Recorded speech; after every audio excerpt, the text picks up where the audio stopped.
final act, the conclusion, the climax, the point in a movie when everything we have been watching either comes together harmoniously, shatters into 1,000 pieces, leaves us feeling good and whole, or tears apart everything we think we know. It will come as no surprise that a good many horror movies traffic in the latter. There is a whole canon of horror movies that use their final scenes to smite the viewer any which way they can. So with that in mind, I'm Ellie for What Culture, and here are 10 horror movie endings that leave you speechless.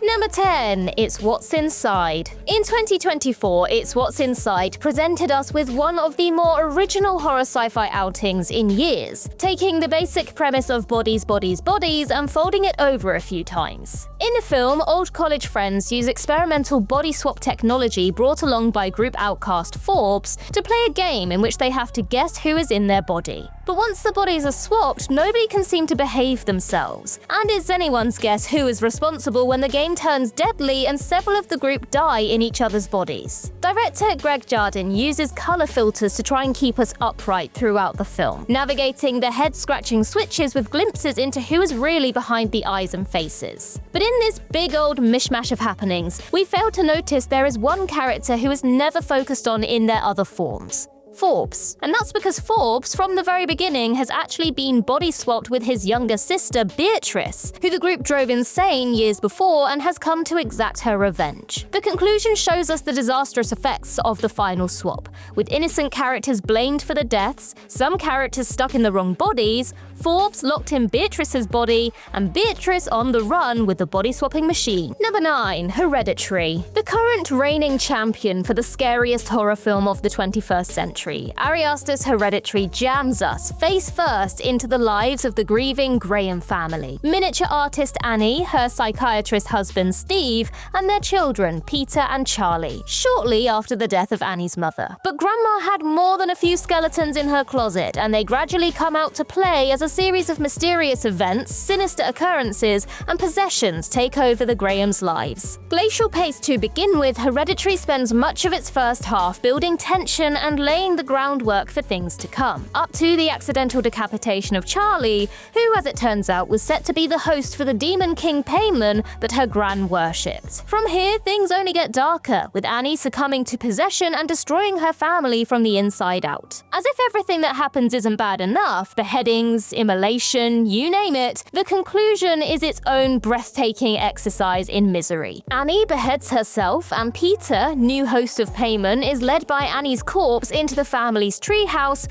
where the headless corpse of Peter's grandmother awaits, worshipping a mannequin with Charlie's severed head on it. Hereditary, indeed. Number 8. Don't Look Now. Despite being revered as a 70s horror classic by most who were alive to see it in the cinema, Don't Look Now is a less clear-cut affair for modern viewers, used to pacey storytelling and clever reveals. Based on Daphne du Maurier's short story, Nicholas Roeg's film puts Donald Sutherland and Julie Christie in the heart of Venice, as bereaved couple John and Laura Baxter. To forget the accidental drowning of their daughter, John busies himself in his work restoring an old church, while Laura is left to wander the city, encountering all manner of oddballs and weirdos. This includes Heather and Wendy, sisters with the gift of second sight, who bring a warning from the Baxters' deceased daughter to leave Venice. But the Baxters stay put and things begin to unspool, with John hallucinating and having visions that may or may not suggest he is connected to the other side, including the omen of his daughter running around the canals wearing the red raincoat she died in. Whatever we could expect from the ending then is not what we got. John finally manages to follow his daughter at the film's close, catching up to her in a deserted palazzo. But when she turns to face him, it's not his daughter but a hideous dwarf lady, not seen or referred to in any way throughout the rest of the narrative, who promptly pulls out a knife and cuts his throat. Number 7. Saint Maud. Rose Glass is one of the newest directors on the horror scene, but her first feature, Saint Maud, is proof of just how much can be achieved in the genre with as little as possible. Made on a budget of just $2.5 million and featuring a small cast with just 2 main characters, Saint Maud makes horror of the everyday, setting us down in Scarborough, where Welsh palliative care nurse Maud has a new client in former US dancer and choreographer Amanda. A devout Catholic, Maud fails to draw a line between her own personal beliefs and her job,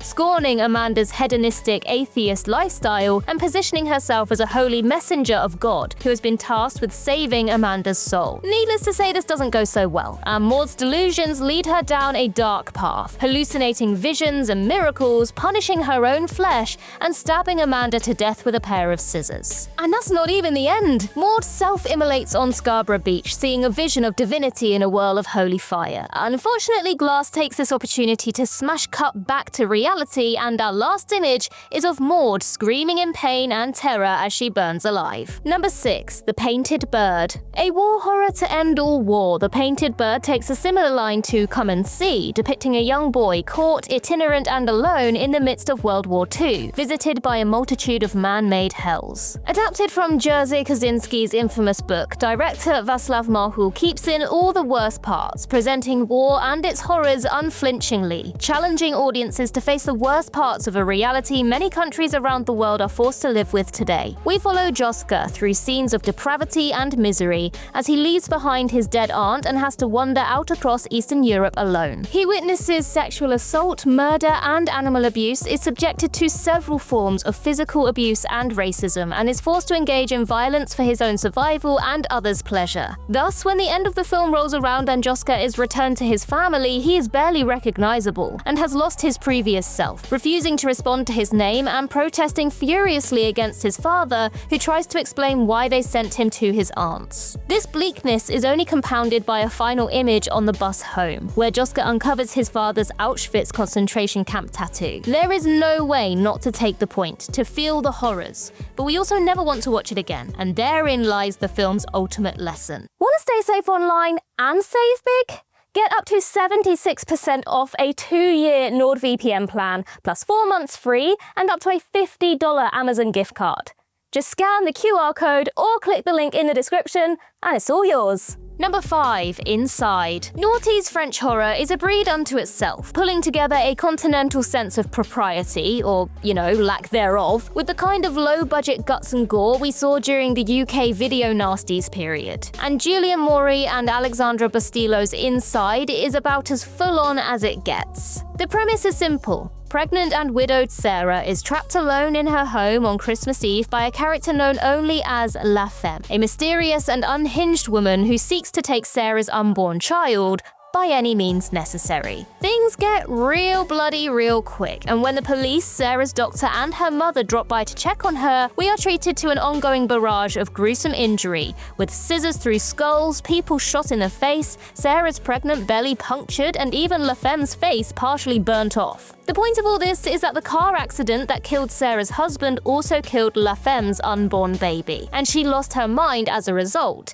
seeing only one path to being whole again. And you know what? She gets it. The final scenes of the film have La Femme perform an ad hoc cesarean section on a beaten and bloody Sarah, saving the baby and killing its mother. And these words don't even go halfway to describing what this feels like to watch. Number 4. Titane. In Titane, Julia Ducournau takes the autophilia of David Cronenberg's Crash and goes the extra mile, serving up a body horror that is even tougher to stomach than most of the master's greatest hits. Alexia is a murderous car model with a metal plate in her head and an erotic obsession for the humble automobile. After getting down and dirty with a pimped-up Cadillac, she falls pregnant and goes on the run from authorities, posing as Fire Captain Vincent's long-lost son to evade capture. Far from happy families, however, Alexia's inherent strangeness does not go unnoticed at the fire station where they live, and she becomes another painful complexity in Vincent's steroid-fueled life. Nevertheless, the pair remain together, even after he realizes she's not his son, and Alexia ends up delivering her baby at home. As if the film hadn't gone far enough to disgust, revolt, or otherwise alienate us with bitten-off nipples, chopsticks in ears, vaginas dripping motor oil, we are treated to the full experience of Alexia's labor. Her body breaks down, her skin tears away to reveal new metal sections, and the original titanium plate in her skull splits open, killing her as she successfully delivers her child. And what a child it is! The newborn's body is riveted with titanium, flesh and metal and blood and bone made one, with Vincent its unwitting father. You can close your mouth now. Number 3. Requiem for a Dream. Darren Aronofsky's Requiem for a Dream is not what most people reach for when they're settling in for a good scare, but this psychological horror features more disturbing imagery and full system shocks than many big Hollywood horrors released today. All these years and several groundbreaking, show-stopping films later, and Requiem for a Dream still remains Aronofsky's best work. It's also his bleakest. Based on Hubert Selby Jr.'s novel, this story of thieving, relapsing drug addicts and their dire influence on the world around them doesn't let up, maintaining a near-painful tension throughout. Sarah is a New York City widow dreaming of game show stardom. Her son Harry and his friend Tyrone are heroin addicts hoping to get out of the ghetto and kick their habit, and Harry's girlfriend Marion plans to open a clothes shop selling her own designs. Each chases their own portion of the consumer capitalist dream, and each fails diabolically. Several scenes throughout the film are difficult to watch, as Sarah succumbs to delusions and prescription pills, Harry and Tyrone's addiction overtakes their entrepreneurial abilities, and Marion turns to extreme sex work. But the ending is the clincher. Sarah is catatonic after undergoing shock therapy, Tyrone is abused in prison, Marion is pimped out for group sex, and Harry has his gangrenous arm amputated. All the while, Clint Mansell's Lux squeals away in the background, a melancholic death knell whose warning heard so early in the film we all ignored. Number 2. Would You Rather. David Guy Levy's Would You Rather is an exercise in abject cruelty, inspired by other game-based torture movies like Saw, but packing its own unique set of quirks and surprises. 8 people are trapped in millionaire philanthropist Shepard Lambrick's mansion and compelled to play a brutal game of Would You Rather for money. Amongst them is our protagonist Iris, who is playing for the cash to fund her brother's cancer treatment and find the bone marrow donor needed to save his life. Shepard pushes each player to their limits, offering up increasingly large prizes for increasingly questionable decisions, before plunging into the game proper, where they are asked whether they would rather visit one or other cruelty upon themselves or their fellow players. Of the many miseries experienced, Iris, who is a vegetarian, has to eat meat, whip a man, be submerged underwater for 2 minutes, and finally kill one of her fellow players in cold blood. And when she's abandoned her morals, suffered immeasurably, and secured more than enough money to get the treatment,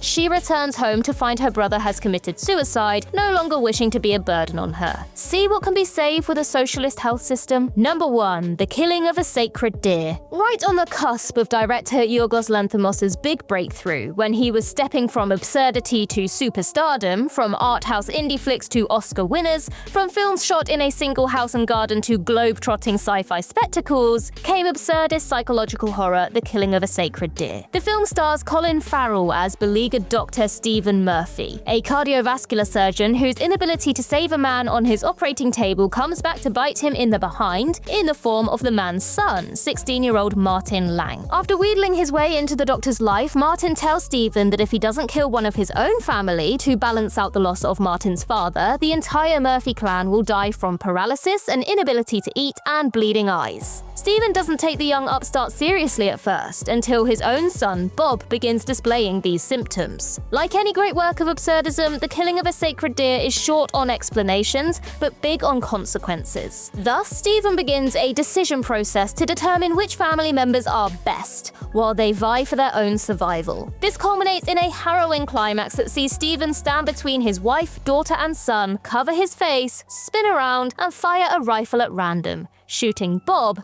dead in the process.